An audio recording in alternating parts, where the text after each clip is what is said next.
Have you ever considered a micro four thirds camera for wildlife photography? This tiny setup right here has an equivalent reach of 800 millimeters. But can a micro four thirds camera actually give us the quality and performance us wildlife photographers are looking for?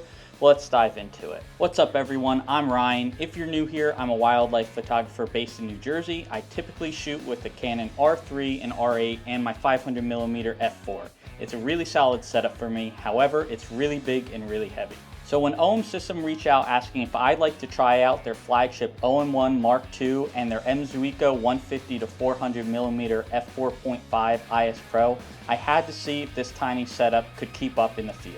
The 150 to 400 mm on a micro four thirds camera gives you an equivalent reach of 300 to 800 millimeters.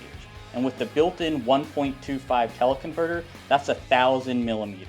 And here's the best part. The whole thing weighs under 4 pounds. Compare that to my Canon and the 500 millimeter, it's a night and day difference. Being able to handhold video with this setup is a breeze, and you might think it wouldn't be stable for video, but the 5-axis stabilization, once activated, really locks down the video. I'm actually really impressed. I definitely can't do that with my current Canon setup.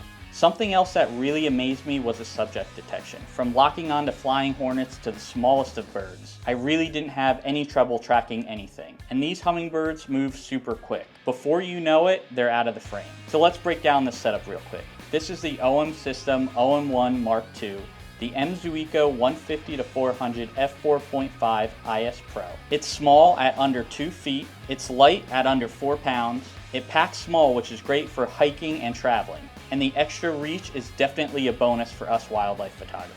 So all in all, this tiny setup gave me a max reach of 1,000 millimeters, all in a setup I could carry all day. And the best part, I didn't feel like I was compromising all that much. What do you think? Would you ever give a micro four thirds sensor camera a try for wildlife photography? Drop your thoughts down in the comments, and if you want to see more of my wildlife adventures and gear review, hit that subscribe button, and if you want to see all the photos from my trips, give me a follow on my Instagram, @Ryan Kessler Wildlife Images. Cheers, guys.